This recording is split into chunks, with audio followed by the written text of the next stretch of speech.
Poço. Senhoras, senhores, jovens, queridos companheiros e companheiras de ideal espírita, abençoe-os Jesus, o amigo incondicional das nossas vidas. Moneste era um menino de 4 anos que vivia em Chandigarh, na Índia. Certo dia, quando sua mãe estava banhando, ele fez uma traquinagem qualquer e sua mãe deu-lhe uma palmada. Moneste olhou para a mãe com o senho cerrado e disse-lhe: "Não me bata mais, porque se você me bater de novo, eu vou embora para a minha casa. Eu não sou daqui, eu sou de Itani." A mãe sorriu, achou que era coisa de criança, mas no dia seguinte, o menino estava triste. E logo pela manhã, ele disse à mãe: "Mamãe, eu estou me lembrando da minha esposa, da minha mulher." A mãe ficou surpresa. "E quem é a sua mulher?" "A Lógia Devi. Ela é da cidade de Vivara. Logo que casamos, mudamos-nos para Itani. Eu me lembro que tinha um filho.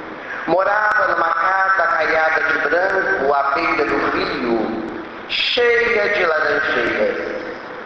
E o menino foi escrevendo. A mãe ficou um tanto quanto aflita, porque ela era muçulmana e não acreditava na reencarnação. Então resolveu procurar uma amiga para contar-lhe o que estava acontecendo. Aliás, toda mulher sempre tem uma amiga, que é a sua melhor amiga. Um túmulo aberto. E então, a senhora procurou a sua melhor amiga, contou-lhe o ocorrido, que estava muito preocupada de ser perseguida. E aí, a sua amiga, que tinha uma outra que era a sua melhor, contou a ela, que contou a sua amiga, que contou a outra amiga, e à tarde, toda a cidade de Chandigarh sabia que Moneste era a reencarnação de um homem que havia vivido em Itani. A notícia foi se espalhou tanto que chegou à capital da Índia, Bombay, a 2.000 quilômetros de distância de Chandigarh.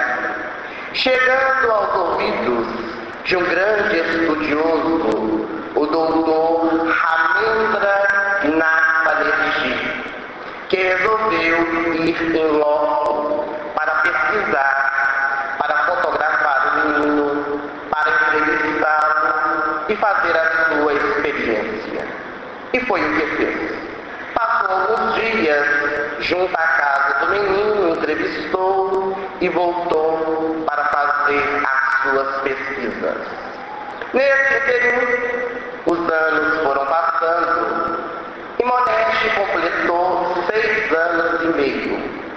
Ele estava brincando à porta da casa quando chegaram 2 senhoras procurando por Moneste. Toda a cidade sabia que ali morava o menino que elas estavam procurando. O tio-avô estava com ele do lado de fora e a senhora aproximou-se e disse: "Aqui que mora Moneste?" "Sim, aqui que mora o menino. Eu desejo falar, porque eu sou a sua mãe." Ele diz ser Bhajan Singh. "Eu sou a mãe de Bhajan Singh." O tio-avô ficou surpreso, foi chamar o menino que estava brincando, dizendo-lhe: venha cá, Moneste, porque a sua mãe da outra vida está aqui. Quando ele chegou, a mulher estendeu a mão para que ele pudesse beijar, em costume brahmani.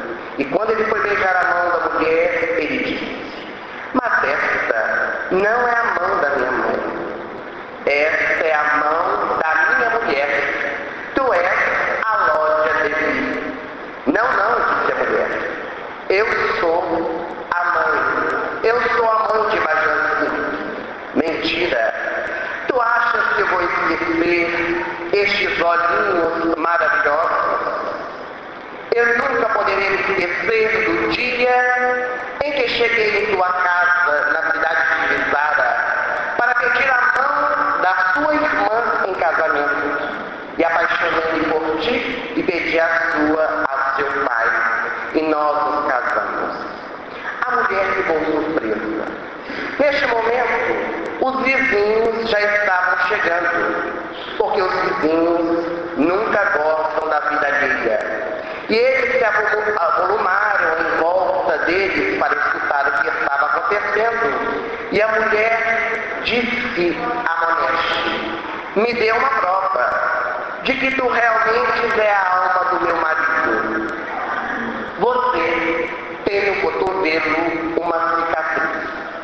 No ano de 1948, eu fui fazer os meus exames complementares e quando retornei, eu encontrei você brigada com a minha mãe. Fiquei muito nervoso, peguei um pau de amassar macarrão e dei-lhe uma surra. O pau quebrou, fazendo uma ferida e deixando uma cicatriz. Mostre. Ela ergueu o vestido e ali estava realmente a cicatriz. Todos ficaram boquiabertos. E então ela disse: mas isso é acaso. Eu quero uma prova mais profunda, uma prova íntima. E o menino disse aqui: não, na alcova. E ela pediu licença aos pais de Moneste para entrar em sua residência. E acompanhada de sua amiga, acompanhada dos pais de Moneste e do menino, eles entraram, ficando por horas lá dentro. Quando ela saiu, os vizinhos estavam aguardando. E logo perguntaram: e aí? É ou não é a alma do seu marido? Ela olhou para ele e disse: esse diabo é a alma do meu marido, porque ele sabe de coisas da nossa vida íntima que somente o meu marido poderia saber. Porque a questão da intimidade conjugal na Índia, mesmo quando há o divórcio litigioso, é algo muito sério. Não se pode comentar com ninguém o que se passa no íntimo conjugal do casal. Então, ninguém poderia saber o que havia se passado e o menino contou a todos. Ele sabia. Quando o doutor Banerjee ficou sabendo do acontecido, ele veio novamente achando a galinha e disse que agora iria fazer uma experiência, uma prova fundamental. Iria levar o menino até a cidade de Tani para que ele pudesse mostrar onde morava. Foi o doutor, juntamente com os pais do menino. Quando chegaram à cidade de Tani, uma vila, o menino começou a falar: nessa rua mora fulano de tal.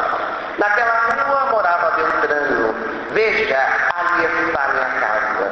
O automóvel parou, eles saltaram e o menino pôs a mão na escadeira e disse: mas engraçado, a minha casa estava pintada de branco, agora pintaram de amarelo. O que está acontecendo?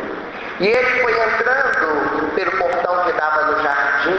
Doutor Banerjee, acompanhando, abriu a porta da casa. O proprietário veio ver o que estava acontecendo. E então o doutor Banerjee disse a ele: é uma experiência sobre reencarnação. E o menino foi descrevendo a casa, as mudanças que haviam ocorrido, e então, em determinado momento, o dono, o proprietário da casa, disse: meu Deus, parem com isso. Tudo isso que o menino está dizendo é verdade. Eu comprei a casa da viúva, a loja dele, da cidade de Visara. Logo que mudamos para a casa, pintamos a casa de amarelo por causa da religião da minha mulher. Tiramos a deusa Shiva que eles adoravam de dentro da casa. Fizemos diversas alterações. Estas a que ele está se referindo.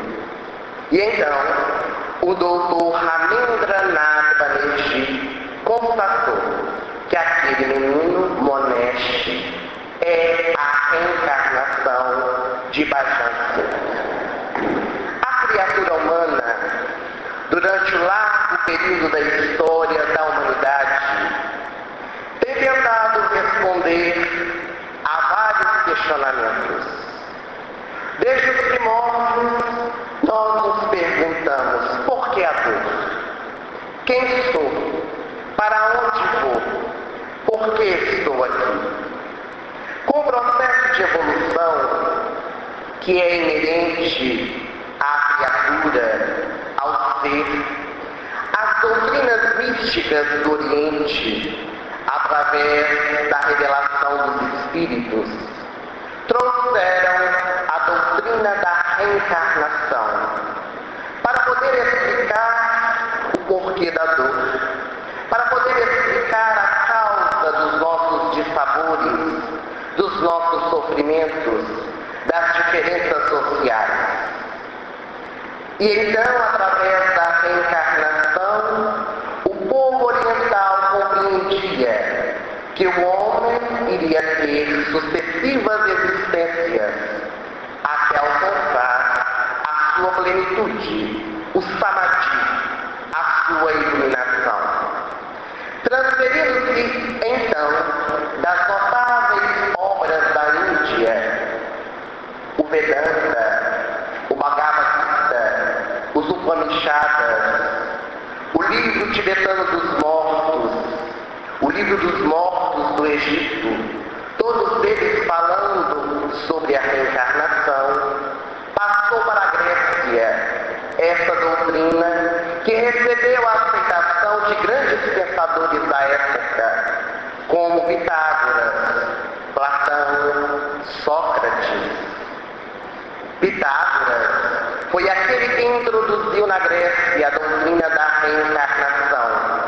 Ele trouxera através de uma viagem que ele havia feito, buscando o porquê da vida, do existir humano, e através das doutrinas esotéricas egípcias e persas, ele trouxe para a Grécia a doutrina da reencarnação. Mas foi em Jesus que nós vamos encontrar a reencarnação como alicerce basilar, para que nós possamos ter o roteiro. Ele é o nosso guia seguro, a quem devemos seguir os seus passos. Reencarnar significa voltar ao corpo físico, regressar tantas vezes quantas forem necessárias, para que nós possamos atingir a evolução necessária ao nosso espírito, para que nós possamos buscar o nosso auto-aperfeiçoamento, liberando-nos dos nossos vícios, das nossas paixões, das nossas imperfeições, e lutando para também desenvolver em nossos corações as qualidades e as virtudes. A reencarnação representa a demonstração da justiça divina, que nos dá várias oportunidades, vários ensejos, para que nós possamos corrigir os erros de outrora, para que nós possamos crescer e evoluir a cada dia. O notável professor Ramendra Nath Banerjee, psicólogo, parapsicólogo, já citado, criador do Instituto de Psicologia em sua cidade natal, começou a realizar diversas pesquisas com crianças, 116 crianças, para que pudesse desvendar cientificamente a questão das existências sucessivas, das existências pretéritas. E seu trabalho foi tão bem desenvolvido que foi trazido para a Europa, para o Ocidente, para os Estados Unidos, onde o doutor Ian Stevenson começou a fazer também o seu trabalho, pesquisando adultos e crianças, para poder comprovar a reencarnação. Hoje nós temos o doutor Brian Weiss, um dos grandes nomes do assunto, que se tornou um best-seller do seu livro, Muitas Vidas, Muitos Mestres, com mais de 60 milhões de livros vendidos. Mas o doutor Banerjee, ele teve a oportunidade de asseverar algo notável, que todas as vezes, quando nós falamos sobre reencarnação, há uma pessoa que nunca ouviu falar sobre a tese, ela pode assumir 4 posturas. O primeiro grupo, ou a primeira postura, constitui-se daquelas pessoas que dizem: eu não creio na reencarnação. E ao asseverarem isso, se iludem. Como o avestruz, que colocando a sua cabeça por debaixo da asa ou fincando no chão, acha que apagou a luz do sol. São pessoas cômodas, que negam por negar. Não procuram examinar a fenomenologia reencarnacionista. Não procura estudar a documentação histórica que existe sobre a reencarnação, as comprovações científicas, e elas negam e negam. Mas não negam apenas a reencarnação, negam tudo aquilo que elas ignoram, porque não têm coragem de pesquisar. Dr. Banerjee diz que essas pessoas merecem o nosso respeito, mas não merecem a nossa consideração intelectual, porque são pessoas muito cômodas, que seguem seu caminho sem se preocupar com absolutamente nada. O segundo grupo constitui-se de pessoas cristãs, de variadas denominações e ramificações do cristianismo primitivo, que asseveram não acreditar na reencarnação, porque a doutrina que professam, o catolicismo, o protestantismo e outras derivações, não se referem à tese da reencarnação. O terceiro grupo é constituído de indivíduos que dizem acreditar na reencarnação. Os hinduístas, os budistas, os teosofistas, os rosacrucianistas, os espiritistas e outros. Mas que, quando passam por alguma dificuldade, quando tem um tormento, um sofrimento, uma aflição, não conseguem suportar. Então, na verdade, não acreditam, porque senão entenderiam as adversidades do caminho, as problemáticas que surgem.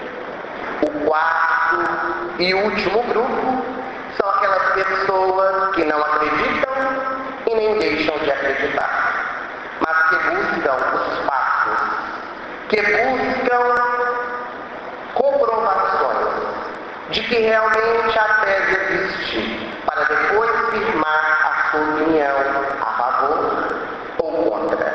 Nós vamos analisar essas posturas de uma forma bem simples, para que nós possamos entender de uma forma mais detalhada. O primeiro grupo, conforme nós dissemos, são daqueles que não creem na reencarnação. Mas por que não creem? Não sabem dizer. Não sabem dizer porque não creem. Simplesmente dizem que não creem. porque na verdade eles não conhecem. São indivíduos que negam porque se adaptaram a essa postura cômoda de não pensar, porque pensar dá trabalho. Trazer ideias novas revoluciona, e muitas pessoas não querem revolucionar, preferem ficar no comodismo. Mudar de uma postura para outra, intelectual, mudar de hábitos, mudar de opinião, assumir responsabilidades, é algo que dá muito trabalho. O segundo grupo afirma que na doutrina cristã não há reencarnação e por isso não acreditam. Se nós pegarmos o Evangelho de Jesus, a Bíblia Sagrada, nós não vamos encontrar em nenhum versículo a palavra reencarnação. Isso é uma verdade. Mas, naturalmente, essas pessoas, elas nunca buscaram retirar do ensinamento de Jesus o espírito da letra. Não buscaram compreender o cerne da questão. O que Jesus quis ensinar com aquele ensinamento. E apenas repetem por repetir, sem realmente saber do seu significado. A reencarnação é uma doutrina preconizada por Jesus. E por diversas vezes na Bíblia ele vai citar a reencarnação, mas com uma outra palavra, como seria óbvio. A palavra que traduz reencarnação é de natureza grega, paigenesia, que quer dizer doutrina de vários nascimentos, ou gênesis. Todos nós, sendo cristãos, conhecemos a Bíblia Sagrada. Se nós formos consultar o Evangelho de João, no capítulo 3, nós vamos ver o memorável diálogo de Jesus com Nicodemos, o doutor da lei. O encontro do representante da lei com aquele que era um doutor. O encontro de Jesus com Nicodemos. Nicodemos, ele era um rabino, um fariseu, que fazia parte do templo de Jerusalém. Naquele tempo, eram 70 juízes que faziam parte daquela cúpula. Quando ele ouviu falar sobre Jesus, sobre os fenômenos incomparáveis feitos pelo Mestre, devolver vista aos cegos, fazer andar aos paralíticos, curar os leprosos, ressuscitar os mortos, ele quis conhecer. Mas ele quis conhecer sem ser visto. Diz o evangelista que eram altas horas da noite quando ele saiu para encontrar com Jesus, na casa de um amigo de ambos. E neste encontro, Jesus dá a oportunidade de Nicodemos perguntar-lhe o que ele quisesse, que lhe aprovesse. Nicodemos, conforme nós dissemos, como um sábio, um doutor da lei, era estudioso, conhecia todas as leis do Pentateuco, a Torá, porque ele necessitava de todos estes ensinamentos para pregar no templo. E aproximando-se de Jesus, ele pergunta: Mestre, o que é necessário fazer para o homem entrar no reino dos céus? Em verdade vos digo que é necessário nascer de novo para que o homem possa entrar no reino dos céus. Nicodemos entendeu a resposta, mas não compreendeu. E disse a Jesus: mas como pode um homem já velho entrar no ventre da sua mãe? E Jesus elucida: tu és um doutor da lei e ignoras isso? Porque na Torá está a reencarnação. Na Torá em hebraico, a reencarnação está no vocábulo wilbur. Então ele sabia de reencarnação. E Jesus continua: tu és o doutor da lei e ignoras isso? Pois eu te digo em verdade que é necessário nascer da água e do Espírito para entrar no reino dos céus. O Espírito sopra onde quer. É como o vento, não sabe de onde vem nem para onde vai. Aquilo que é nascido da carne é carne, aquilo que é nascido do Espírito é Espírito. Não te surpreenda, pois, que eu te diga que é necessário nascer de novo. Quando a doutrina da reencarnação, nesse diálogo de Jesus, foi apresentada aos cristãos primitivos, eles aceitaram-na. Na história da filosofia religiosa, um grupo de sábios que foram considerados os pais da igreja, eles também acataram e aceitaram esta tese, a tese da reencarnação. Posteriormente, a reencarnação, ao ser negada, buscou-se uma explicação para este tópico do diálogo de Jesus.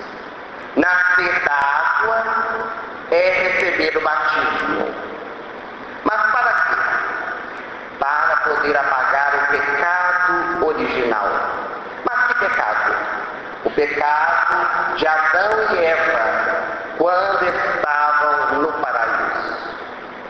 A maioria das pessoas conhecem a história bíblica de Adão e Eva, que estando no paraíso, foi apresentado para eles as maravilhas, e Deus disse-lhes que só havia uma árvore, a árvore do bem e do mal, onde não se poderia comer o fruto dela. E Eva, que na Bíblia é colocada como fraca, comeu o fruto, sendo então tentada pela serpente, e oferece a Adão, que era forte, mas que comeu. E então, os dois caindo no pecado, foram expulsos do paraíso. Uma linda história bíblica, que tem profundos ensinamentos para nós avaliarmos, que não é o caso. Mas então, acreditou-se, através destes estudiosos, destes religiosos, que o batismo seria para limpar este pecado praticado por Adão e Eva. Mas analisemos se é necessário batizar. E aquelas pessoas que morrem sem ter possibilidade de receber o batismo, como por exemplo os esquimós, as pessoas da Nova Guiné, ou quando a criança nasce em uma família que não são da religião, não fazem parte da religião, em que se batiza a criança. E quando eles morrem, o que acontece? A igreja disse que iriam para o limbo, um lugar especial para essas crianças.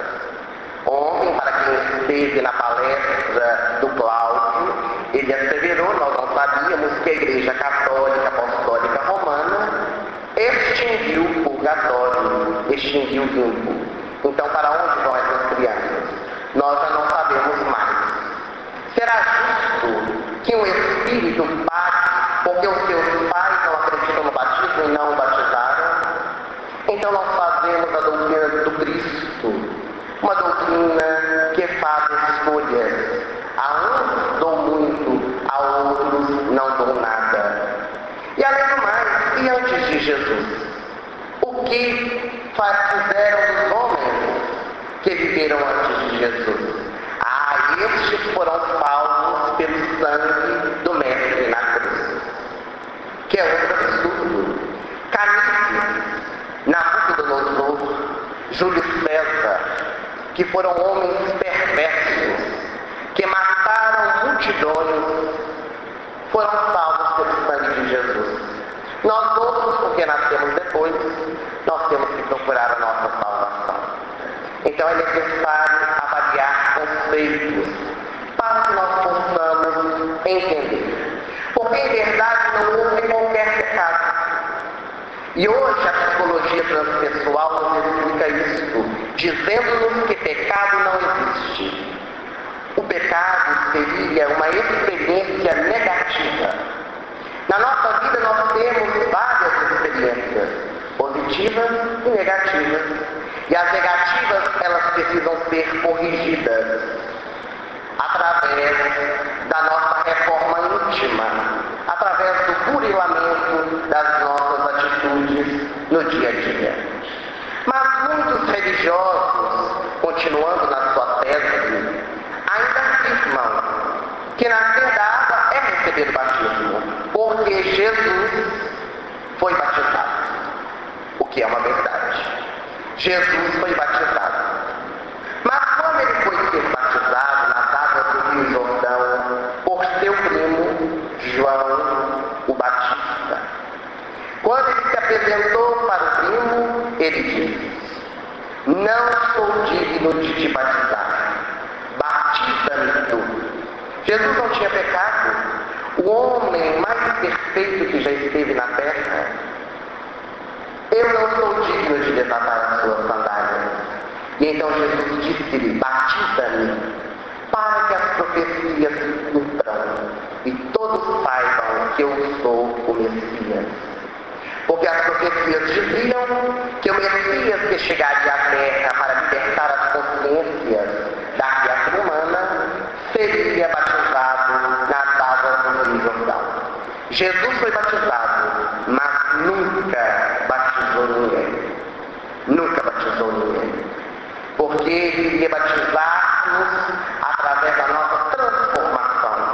O batismo representa a renovação íntima de valores, tirando diante de nós os vícios e cultivando as qualidades e as virtudes. Do ponto de vista da reencarnação, nascer da água é bem diferente. Quando Allan Kardec apresentou a filosofia, a ciência e a religião, há 151 anos atrás, a doutrina espírita, ele estabeleceu: será necessário que a ciência evolua para poder comprovar o que hoje a doutrina espírita fala. E realmente ele tinha razão. Hoje a biologia, a embriogenia, vai nos explicar o que é nascer da água. A primeira forma da fecundação humana é o espermatozoide. O espermatozoide é uma gota gelatinosa. Quando ele começa a adentrar pela trompa de Falópio dentro do organismo feminino, ele vai encontrar o óvulo, que é outra gota gelatinosa. E quando ele encontra, ela se cerca, o espermatozoide perde a cauda, e ali nós vamos ter a célula ovo, uma célula aquosa com um quanto de energia.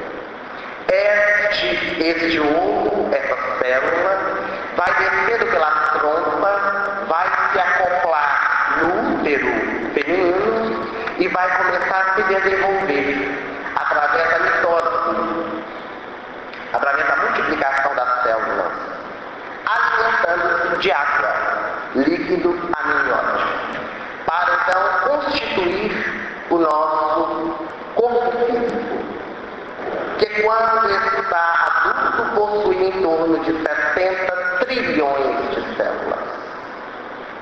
O organismo humano, ele é constituído de 68% de água e a outra porcentagem de sais minerais e outras substâncias. Então, nascer da água é compor um novo corpo físico, como Nicodemos entendeu. E nascer do Espírito? Nascer do Espírito é ter uma nova personalidade. Eu não sou o Emerson Santos. Eu estou o Emerson Santos. O ser humano é o mesmo em diferentes etapas, assumindo diversas personalidades. É como uma criança que entra no maternal, vai passar para o jardim, para o fundamental, vai percorrendo todos os graus até chegar na universidade. O espírito é o mesmo em diferentes graus. Assim também acontece com a reencarnação. O espírito é o mesmo que vai passando por diversas universidades, por diversos corpos, até poder atingir a sua plenitude. Então Jesus, com Nicodemos, aborda a reencarnação. Mas como isso não bastasse, nós lembramos de uma outra ocasião em que Jesus chega a um determinado lugar e às portas da cidade estava um nado cego, um cego de nascença. E então, quando eles chegaram na cidade, um homem pedindo ajuda, os apóstolos perguntaram a Jesus: este homem, ele nasceu cego por causa dos seus erros ou por causa dos erros dos seus pais? Ora, para que os apóstolos pudessem perguntar a Jesus isso, só poderia ser reencarnacionista. Porque se ele nasceu cego, como ele poderia ter pecado? Como ele poderia ter errado antes, se não numa encarnação anterior? Mas porque ele não tinha nenhum erro, ele não era espírito endividado com a lei, e os seus pais também não, Jesus disse aos apóstolos: nem ele nem seus pais erraram, mas ele veio para que se cumpra a vontade do seu Pai que está nos céus. Ou seja, ele havia se oferecido para vir cego, para que Jesus pudesse então curá-lo. Mais tarde, nós teremos a oportunidade de ouvir Jesus perguntar aos seus discípulos: quem dizem os homens que eu sou? E eles responderam: uns dizem que tu és João Batista, outros dizem que tu és Elias, outros Jeremias, ou um dos profetas que voltou. Analisemos. Se o povo dizia que Jesus era uma dessas personagens, eles só poderiam ser reencarnacionistas, porque estes homens haviam morrido fazia anos, haviam passado pela terra há muitos anos antes. Como eles poderiam crer nisso? Mas como Jesus não se reencarnou na terra, ele encarnou na terra para nos servir de guia e modelo. Ele pergunta a Simão Pedro: tu, Pedro, quem dizes que eu sou? E Pedro, tomado de uma impressão mediúnica, ele responde: tu és o Cristo, o Filho de Deus vivo. Posteriormente, são os discípulos que vão perguntar a Jesus: mestre, antes que o Messias viesse, não seria necessário que Elias estivesse em nossos meios? Que também foi apresentado ontem por Cláudio, essa passagem evangélica. E ele nos cita: mas Elias veio, e eles não o reconheceram. E está entre parênteses em algumas traduções da Bíblia. E eles entenderam que ele falava sobre João Batista. Está na Bíblia, podem ler e conferir. Então, como poderia ser João Batista, Elias, que já havia morrido mais de 600 anos? Somente através da reencarnação. Logo após a morte de Jesus, a divulgação de Paulo de Tarso para os gentios da Boa Nova, do Evangelho, firmou-se a cultura dentro do cristianismo primitivo da reencarnação. Um pouco mais tarde, Orígenes, um dos grandes pais da Igreja, escreveu uma obra extraordinária chamada A Doutrina dos Princípios, onde ele estabelece a reencarnação como uma prova da justiça divina, explicando as diferenças que há entre uns e entre outros. Mais tarde, Tertuliano, outro grande pai da Igreja, escreveu a Apologética, que ainda é utilizada pela Igreja Católica Apostólica Romana, que fala sobre a reencarnação. Outros pais foram reencarnacionistas, como Próclus, Porfírio, Ambrósio, Jâmblico e outros. A doutrina vai evoluir até o ano de 552, quando o Império Romano do Oriente, governado por Justiniano, colocou o ponto final na doutrina da reencarnação dentro da Igreja primitiva. O Império Romano, que foi dividido no ano 384 por Teodósio em duas partes, Ocidente e Oriente. Conta-nos a história, nós vamos relembrar que Justiniano era o protetor das artes, um grande general de Roma, e ele apaixonou-se por uma mulher de peregrina beleza chamada Teodora. Teodora era uma atriz de espetáculos noturnos que morava no bordel. E apaixonado por ela, casou-se e tornou-a imperatriz, fascinado com a sua beleza. E a partir de então, Teodora começou a interferir nos negócios da igreja e também do Estado. Quando as companheiras de bordel viram-na transformar numa imperatriz, começaram então a vangloriar-se, a dizer que a prostituição era muito digna, porque trouxe para seu povo uma imperatriz. Quando Teodora soube, temperamental, ela mandou matar todas as meretrizes de Constantinopla, para ser exato, 552. E matando todas elas, o povo começou a vaticinar. Ela irá pagar. Vai pagar através da reencarnação todas essas vidas que ela usou tirar. Teodora ficou desesperada. Quando ela estava morrendo, no ano 548, ela chamou seu marido ao leito e disse-lhe que na primeira oportunidade ele pudesse tornar herética a doutrina da reencarnação, porque ela não queria resgatar. Era tão atrevida que queria mudar as leis de Deus. E o marido, apaixonado, depois que ela morreu, ele nunca mais saiu do castelo, conta a história. Ele mandou, na primeira oportunidade, fazer um concílio, o segundo concílio de Constantinopla, que ocorreu no ano 552, tornando herética a doutrina de Orígenes, que só foi conseguido em 553. A partir dessa data, a reencarnação tornou-se heresia e foi perseguida pela Igreja. Nova sutileza, tornando herética as doutrinas de Orígenes, que falava sobre a reencarnação por si só tornou-se herética também.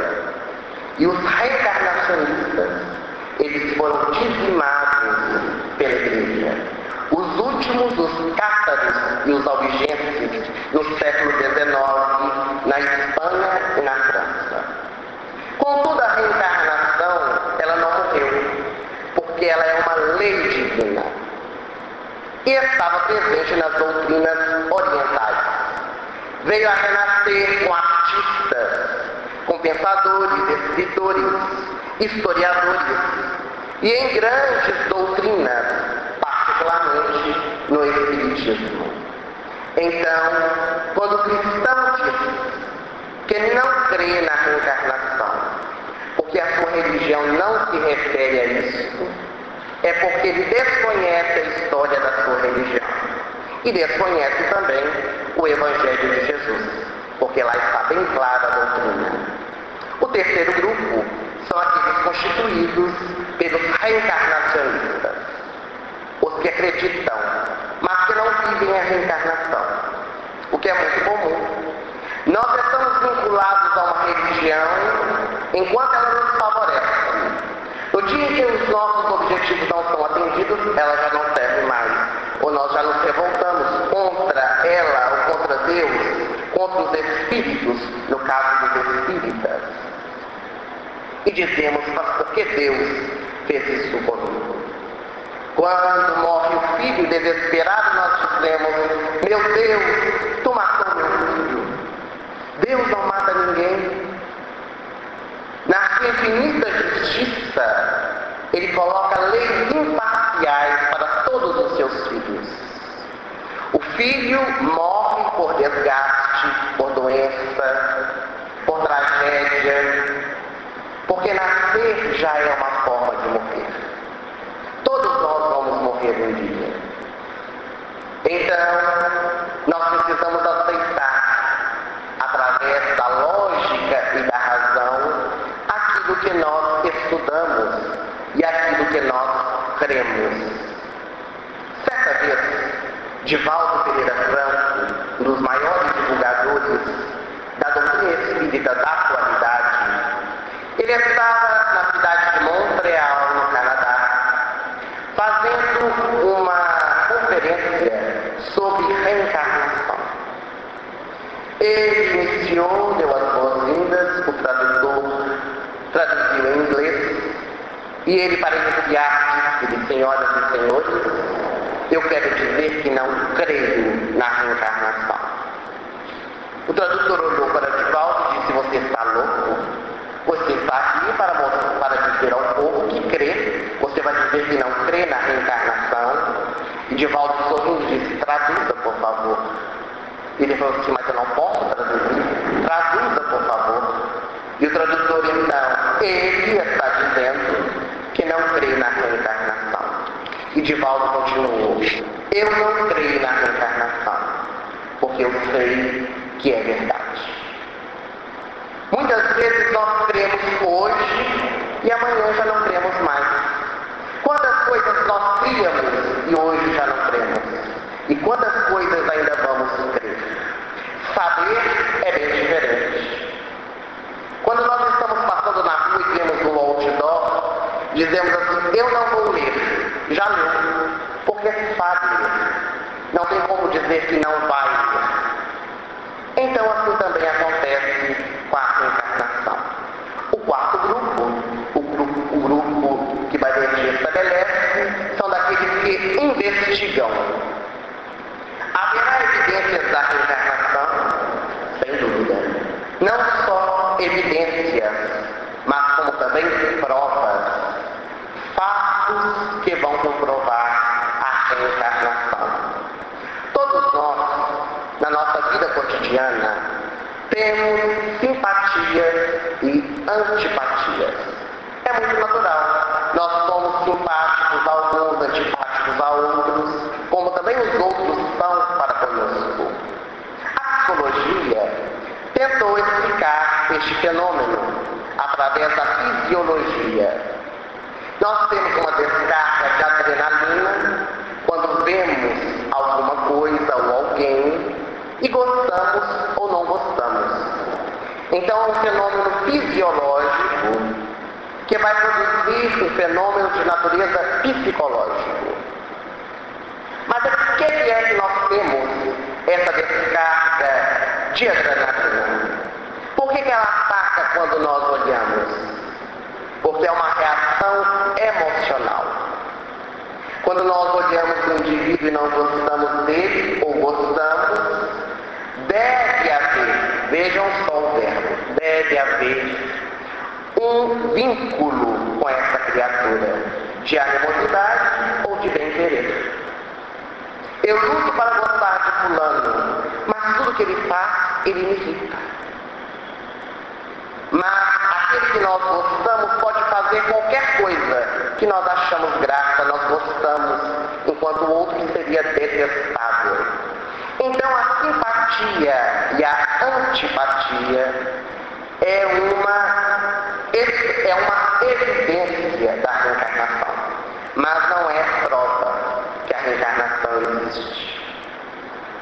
As pessoas, a psicologia, desculpem, ela também vai nos apresentar 3 desafios, em francês, inclusive: o déjà vu, o déjà senti e o déjà raconté. O já visto, o já ouvido e o já vivido. Quando nós olhamos para uma pessoa e dizemos: eu sei que te conheço de algum lugar, eu me lembro, mas não sei de onde. Quando nós escutamos uma história de um amigo, de um parente, e dizemos assim, parece que eu já escutei isso em algum lugar. Quando nós lemos um livro, parece que eu já li isto. Mas isso, apesar de ter grandes possibilidades e uma evidência forte da reencarnação, ainda não é uma prova. A prova da reencarnação é a lembrança de outras vidas, que é incontestável. Na psicologia transpessoal, realizada através da terapia de vidas passadas ou regressão de memória, onde a tese se torna muito clara. É muito importante, antes de nós continuarmos, abrir um parêntese para dizer que a regressão de memória deve ser feita somente com a indicação médica, através de um psicoterapeuta que tenha estudado sobre o assunto, através de um médico que tenha academia, que tenha feito curso de especialização dessa doutrina reencarnacionista. Porque encontram-se por aí muitos profissionais que leram 4, 5 livros sobre reencarnação que estão fazendo regressões e poderá trazer danos irreversíveis para a nossa vida. Joana de Ângeles, através das mãos de Divaldo Pereira Franco, no livro Homem Integral, ela vai nos dizer que é necessário viver o hoje, o presente, esquecermos o nosso passado, construindo um futuro melhor. Para nós sabermos o que nós fomos ontem, basta ver o nosso hoje, o que nós somos, o que nós temos coragem de fazer, de dizer, que nós vamos ter uma ideia do que nós fomos no passado. Deus nos deu esse esquecimento para que nós pudéssemos conviver bem junto àqueles que estamos na mesma estrada, dentro da família, no trabalho e na sociedade. Mas por que existe a terapia de vidas passadas? Porque na terapia de vidas passadas, ninguém revive uma reencarnação toda. O profissional leva a criatura ao seu trauma para trabalhar o trauma que teve na existência passada. E resolvendo isso, ele poderá vivenciar no seu dia a dia muito melhor. Mas além dessas lembranças de outras vidas, nós temos os gênios precoces, fatos também que são incontestáveis. Na Inglaterra viveu um menino chamado Cyril Colborne.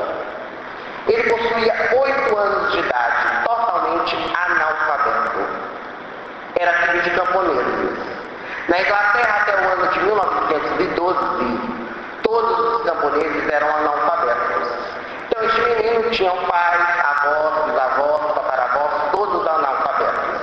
Não havia nenhum atavismo cultural para dizer que o menino tinha algum ranço intelectual da sua árvore genealógica.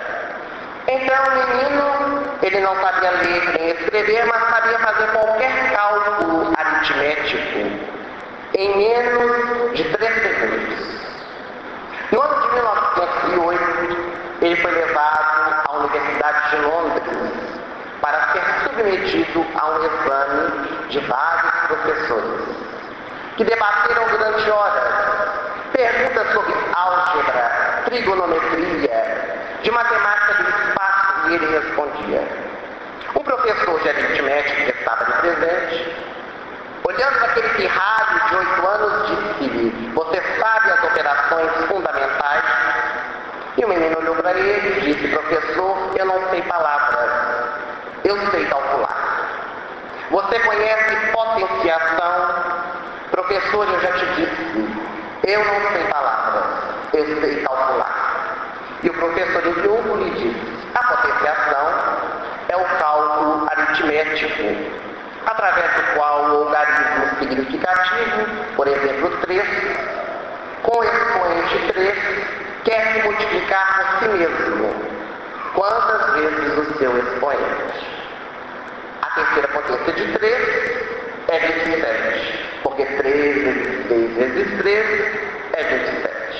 Entendeu? Não entendi, mas pode ser importante. O professor levantou-se, foi ao quadro negro e colocou o número 8 com a potência 16. E dentro de 2 segundos, o menino Cyril Colbor respondeu: a 10ª potência do número 8 é igual a 281 trilhões, 474 bilhões, 976 milhões, 710 mil e 656 unidades. E para que os professores pudessem conferir se era verdade, porque ninguém até aquele momento dera o trabalho de multiplicar, tiveram que fazer à mão, porque não havia máquina na época para poder fazer, e chegaram à exata resposta que o menino havia dado. Como explicar um gênio desses?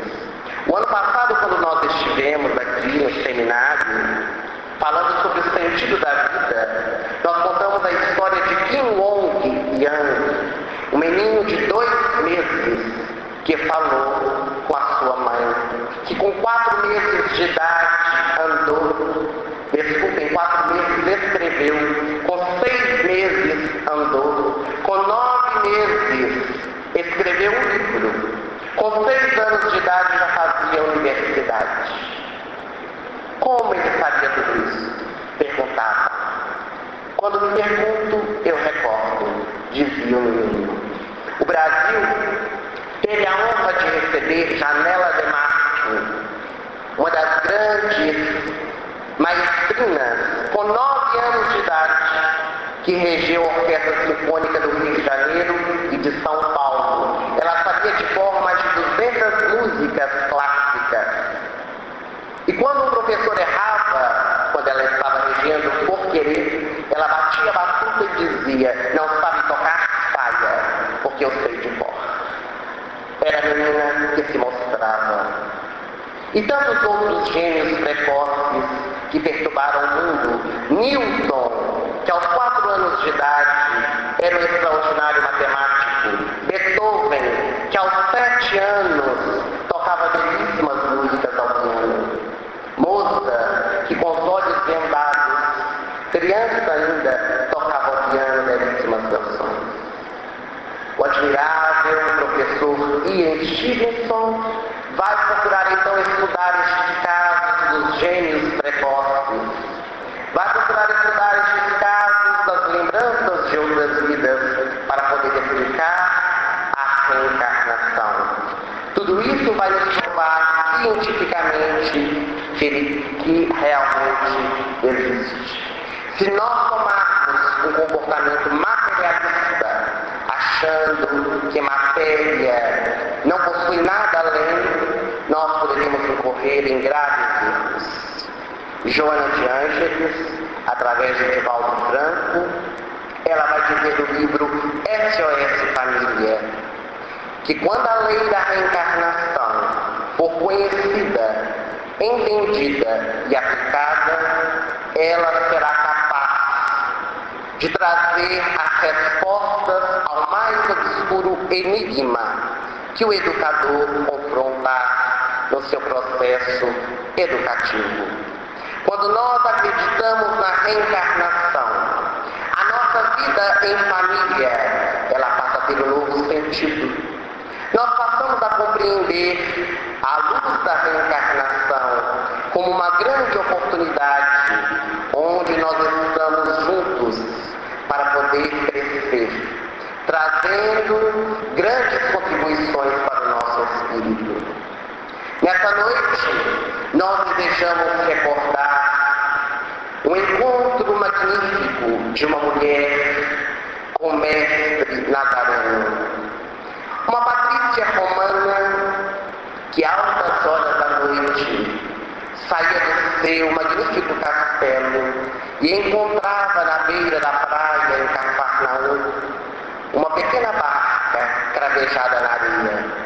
Dentro dela estava um homem de dorsos fortes para poder remar aquela barca para o outro lado. A noite estava estrelada. A lua prateada se refletia nas águas calmas do lago de Jerusalém, ou mar da Galileia, como queiram. E à medida que a barca atravessava o mar, ela ia meditando na sua vida, os seus problemas, os seus dissabores, o seu sofrimento. Quando a barca atracou do outro lado, sendo cravejada na areia, ela desceu, pé ante pé, para ir ao encontro do Nazareno, que estava de pouso na casa do seu apóstolo Simão Pedro. Trazia sobre a sua cabeça um manto negro para tampar-lhe a mulher Patrícia, para que ninguém pudesse reconhecê-la.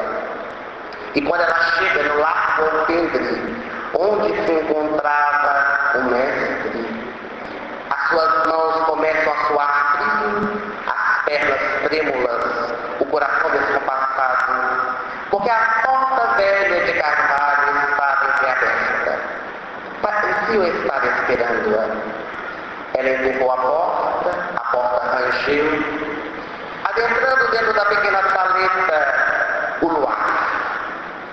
Estava um homem assentado de costas. Ele meneou a cabeça para ver quem era, fazendo um ângulo reto no seu ombro esquerdo.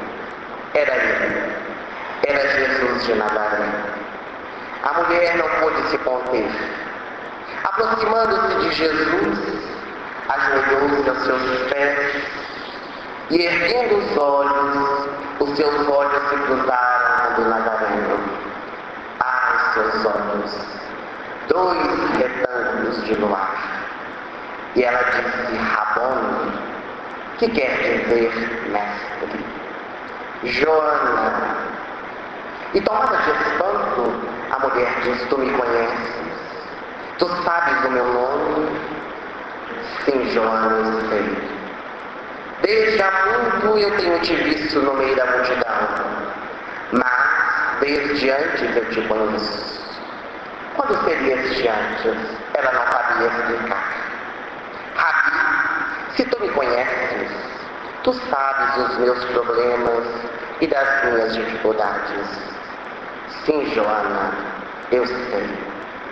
Ergo bonus pastor sum. Eu sou bom pastor e conheço todas as minhas ovelhas, uma a uma. Senhor, disse Joana, eu venho pedir permissão para seguir os seus passos. Eu venho pedir permissão para deixar o meu lar, porque quero dar-te a minha vida.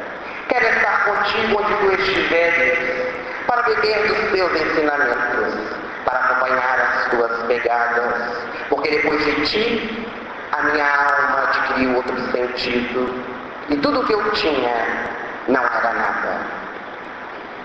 Tu me amas, Joana? Sim, Senhor. Tu sabes que eu te amo. Tu me amas, Joana?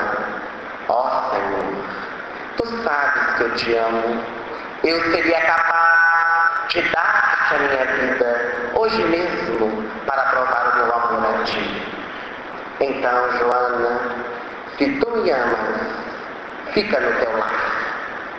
Cuida do teu marido Uza, que necessita de ti. Abraça-o, respeita-o e ajuda-o. Joana era casada com o intendente de Herodes Antipas, Uza, um homem voltado ao prazer, à riqueza, ao poder. Nas noites, ele se enveredava nos bordéis, junto com as prostitutas, e não dava à mulher que outrora lhe amava aquilo de que ela necessitava. E chorando, ela pôde escutar o seu mestre, que continuou a dizer-lhe, eu não vim para os que são felizes, eu vim para os que são desgraçados. Eu não vim, Joana, para os que são nobres, eu vim para aqueles que são vulgares. Eu não vim para os que são sãos, mas eu assim para aqueles que estão doentes. Tu dizes que me daria a tua vida se eu me pedisse. Um dia, que não está nem muito longe, nem muito perto, eu te pedirei a tua vida. Agora vá e ser fiel, e nunca te esqueças. Joana levantou-se chorando, saiu de costas para continuar a ver o seu mestre. Quando ela entrou dentro da barca e olhou para o casebre, ele estava do lado de fora. E ela pôde escutar a sua voz que dizia: vai, filha, e ser feliz.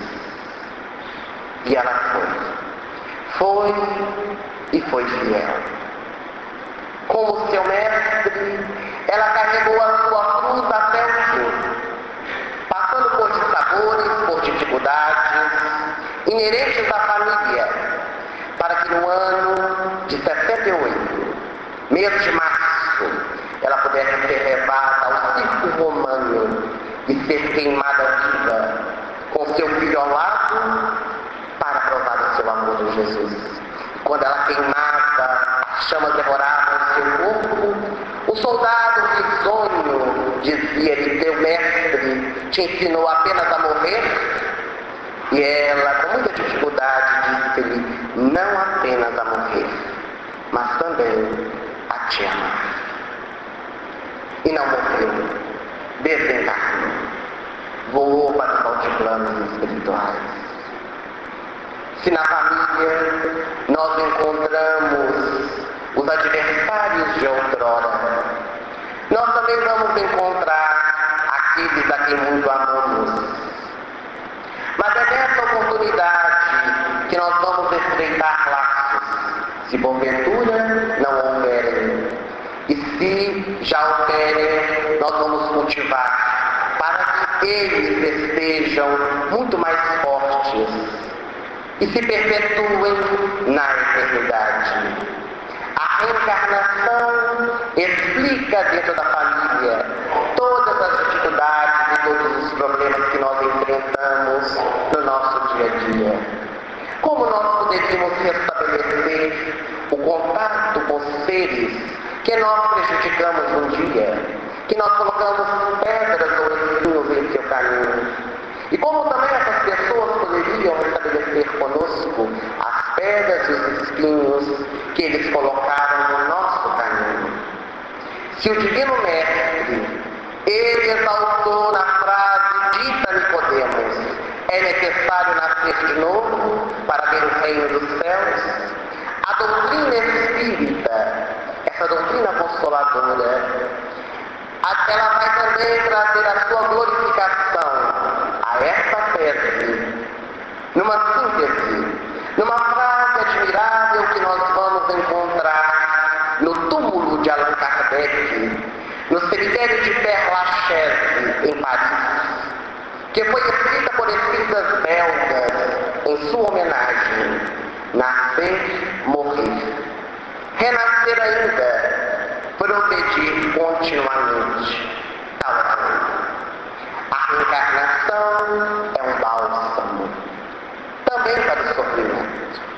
É a chave que abre a porta para que nós possamos compreender os mais complexos dissabores e sofrimentos da nossa existência.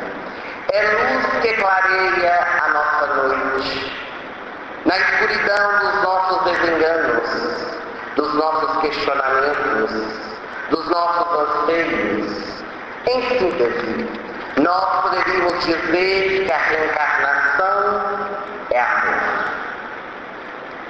Em o Livro dos Espíritos, o ínclito codificador da doutrina espírita, ele vai estabelecer em seu comentário sobre a lei do trabalho que a base para a nova sociedade está na educação. Não a educação intelectual, mas a educação moral que nós devemos dar dentro do nosso lar. Como atingi-la? Através da família, através da convivência no dia a dia. É através dessa engrenagem familiar que nós vamos caminhando, que nós vamos prosseguindo, que os nossos filhos, ao serem colocados no nosso educandário, vão norteando os seus passos para novas descobertas, tomando novos rumos para as suas existências. E a melhor diretriz para a boa educação na infância está muito bem colocada em O Evangelho segundo o Espiritismo, no capítulo 14, por Santo Agostinho, um dos grandes nomes da Igreja Católica, que posteriormente iria auxiliar no trabalho de codificação da doutrina, trazendo diversas mensagens. E Santo Agostinho vai dizer que para que nós possamos educar os nossos filhos, sejamos nós pais ou educadores, é necessário que desde a infância, na tenridade, nós possamos observar quais são as suas tendências, as tendências boas e más, porque desde pequenino a criança vai mostrar. As tendências boas nós vamos incentivar. As tendências más nós vamos redirecionar, reeducar, para que aquela criança possa absorver o ensinamento e modificar a sua postura. É na tenridade, hoje nós vimos com Wesley, à tarde do seu seminário, que nós vamos conseguir moldar a criança até aproximadamente 7 ou 8 anos de idade, quando os laços do espírito com o corpo físico ainda estão mais tênues e se torna muito mais fácil fazer essa modulação. Então, o período onde os pais vão conseguir realmente transformar os seus filhos. E a misericórdia divina, ela é tão fascinante, que quando nós nos reencontramos no lar, os adversários de outrora, nós não nos recordamos. Temos a bênção do esquecimento, para que nós possamos criar estes laços, para que nós possamos fortalecer a nossa vida em família. Porque se nós soubéssemos quais as dificuldades que nós tínhamos com aqueles que nós estamos convivendo hoje, nós naturalmente teríamos mais dificuldades com eles. Escolheríamos aquelas pessoas que nós temos mais simpatia, esquecendo-nos dos outros. Assim, aquele filho complicado retornará na condição de pai. A esposa que foi ultrajada por seu marido voltará na condição de mãe. O criminoso vai estar ao lado da vítima antiga. O infrator, ele vai estar ao lado daquele que feriu. O suicida vai regressar com as marcas para ele dar valor à vida. Esta é a lei de causa e efeito. Toda semente que é jogada ao solo, ela nasce, mais cedo ou mais tarde. Quem semeia vento, vai colher tempestade. Mas quem semeia flores, vai colher perfume. Precisamos sempre estar semeando boas sementes para que possamos colher frutos doces e saborosos. É por meio da reencarnação que nós vamos fortalecer estes laços de família. É por meio da reencarnação que nós vamos estender os laços de afetividade, construindo a família universal. Nós vamos ligando-nos uns aos outros através das sucessivas existências. Pelo fato de um homem ter tido 10 encarnações, não significa que quando ele chegar no plano espiritual, depois da morte, ele vai encontrar 10 pais, 10 mães, milhares de filhos. Não. No plano espiritual nós estamos ligados pelas afinidades do coração. Não importa qual ligação que nós tivemos, se fomos pais, mães, filhos, netos, o importante é o elo que se criou. Porque nós cultivaremos no plano espiritual o amor, o sentimento por excelência que nos liga uns aos outros. Chegará um dia em que nós teremos uma família universal, reconhecendo-nos como filhos de Deus, irmãos uns dos outros. No decorrer da história, a família ela tem passado por transformações conceituais profundas. Mas hoje já se reconhece que é nela que vamos encontrar o núcleo da sociedade. André Luiz e Emmanuel, através de Francisco Cândido Xavier, vão nos dizer que é o cadinho do lar que nós vamos refazer as nossas experiências, que nós vamos construir um mundo melhor.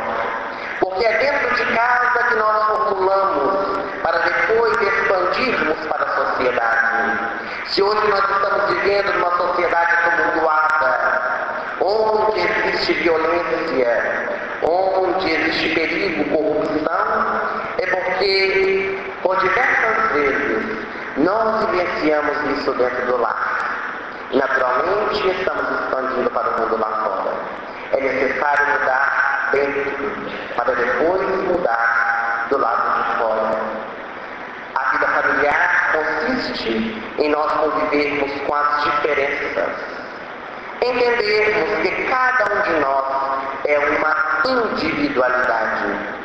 Trazemos as nossas diferenças, trazemos as nossas complicações, trazemos as nossas conquistas boas e dessa forma, dentro do lar, nós vamos uns ajudando aos outros, para que nós possamos assim crescer e evoluir.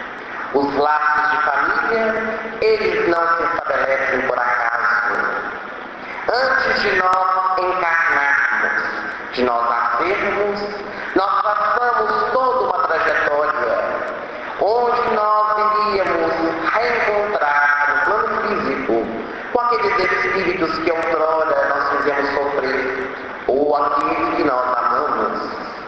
Quando nós estamos no plano espiritual e a nossa consciência se alarga e cobra-nos tudo aquilo que nós fizemos de errado, ficamos desesperados. Queremos de todas as formas ressarcir com a lei e com a nossa consciência e pedimos este reencontro. Mas muitas vezes quando nós chegamos e nos reencontramos, nós não queremos aceitar as diferenças. Nós queremos que o outro faça aquilo que nós gostamos, da forma que nós agimos, que seja sempre presente e não aceitamos a individualidade de cada um. Muitos conflitos surgem dentro da família porque nós apenas convivemos uns com os outros, vivemos uns com os outros, mas não convivemos, não compartilhamos os nossos ideais, os nossos objetivos. Quando a família se forma através do casamento, no mar de rosas, nos primeiros tempos, mas depois vai se apresentando as dificuldades, os tormentos, e nós vamos recuando ao invés de avançarmos. A proposta de Jesus, a Joana de Cusa, foi exatamente esta: carregar a sua cruz até o fim. Em o Evangelho segundo o Espiritismo, o Espírito de Verdade nos diz que o divórcio, perfeitamente legal nas leis humanas, perante as leis divinas também o é quando o amor não mais suportar. O divórcio é a última cartada. Antes, o casal deve tentar trabalhar todas as questões para que ele não venha a ter dificuldades depois.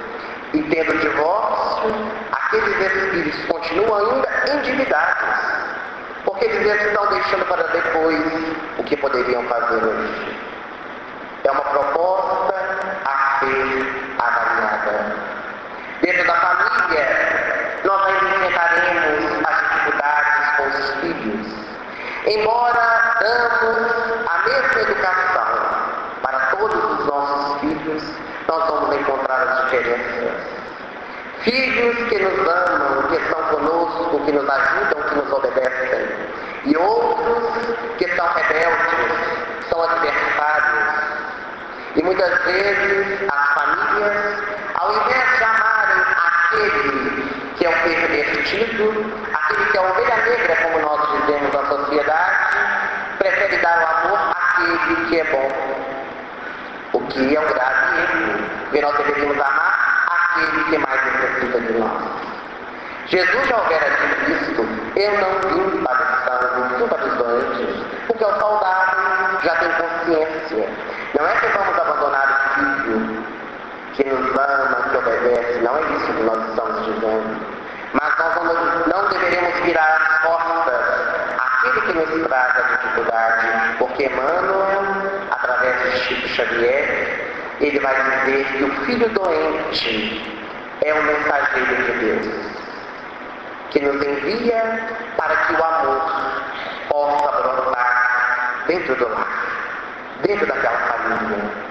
O filho problema, diz Emmanuel, é aquele mesmo espírito que prejudicamos no passado, desfigurando-lhe o caráter, envenenando-lhe o sentimento.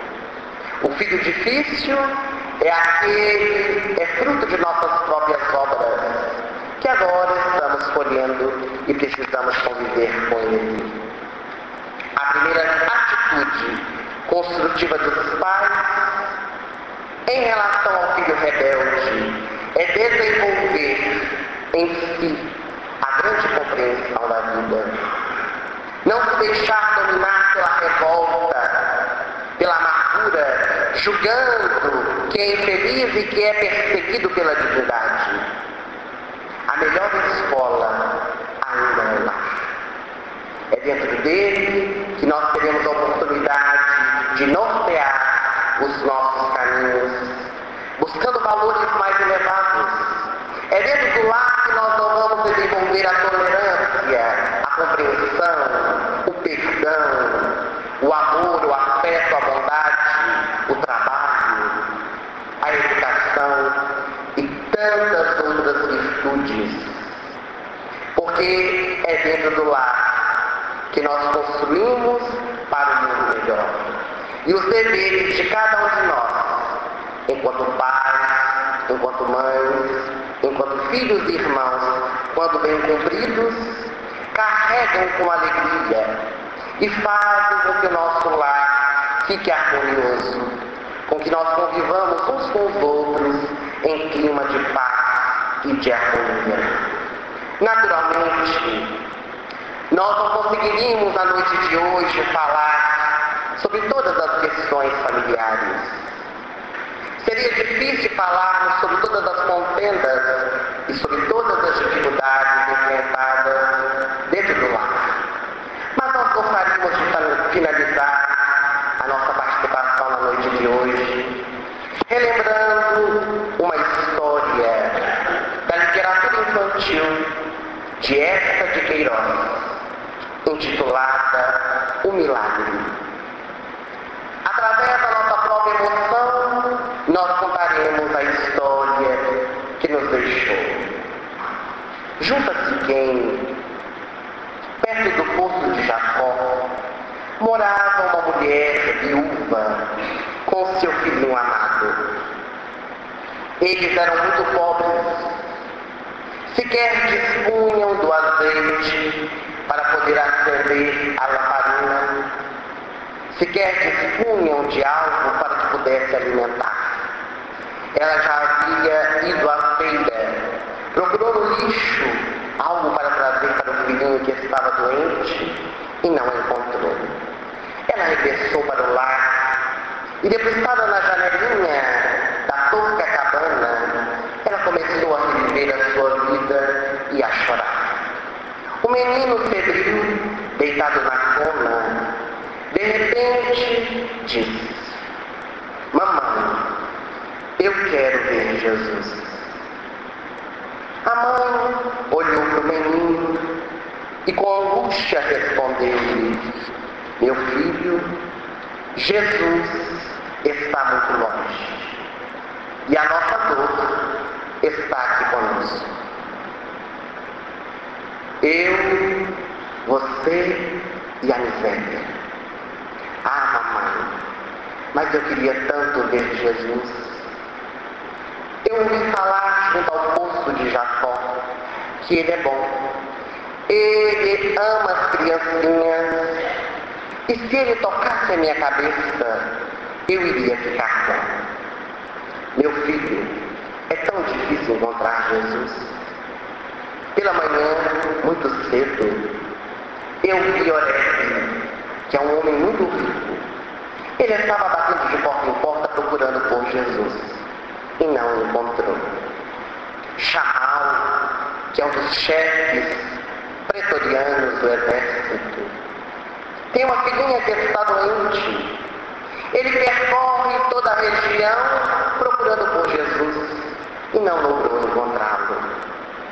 Se eu sair por aí, meu filho, batendo de porta em porta, procurando por ele, naturalmente, em uma casa, eles vão soltar os cães para estraçalhar o meu corpo e a minha alma. E não encontraria. Mas o menino, com voz plangente, chorando, ele dizia: mamãe, eu quero ver Jesus. Porque eu tenho certeza de que Jesus curará a minha dor. As minhas feridas desaparecerão. A pobre viúva calou-se. Não adiantava mais falar nada ao filho. Chorando, ela passava a mão pelo seu cabelo para poder amenizar a sua dor. A noite caiu sobre ambos. A casa escura, ela cansada, adormeceu. Mas por outro, o menino dizia: mamãe, eu quero ver Jesus. E ela baixinho dizia: meu filho, Jesus está muito longe. Ele não vai vir nessa casa miserável, ver uma pobre viúva com seu filhinho doente que está para morrer. Ah, mamãe, eu queria tanto. E ela adormeceu. Sentada na cadeira ao lado da cama, pela madrugada, a porta se abriu. E uma voz doce como um favo de mel disse: eu sou Jesus. E aproximando-se do menino, colocou a mão sobre a sua cabeça, acarinhou, e o menino ficou curado. Ele saiu de mansinho, fechou a porta, porque era a voz do coração do menino que dizia que Jesus podia vir. E ele veio. Em nossas maiores angústias, em nossos maiores sofrimentos, no lar atribulado, com o marido difícil, a esposa incompreensiva, o filho drogado, quando a razão nos disser que não existe mais nenhuma saída, existe. É Jesus. Porque Ele é o nosso caminho, Ele é a nossa vida, Ele é a nossa luz, Ele é aquele que vai trazer o consolo para os nossos corações. E nesta noite, meus queridos filhos, nós desejamos falar aos vossos corações, dizendo-lhes que quando no mundo a violência graceja, a drogadição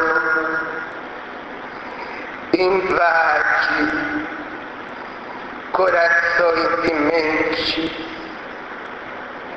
a sexolatria domina.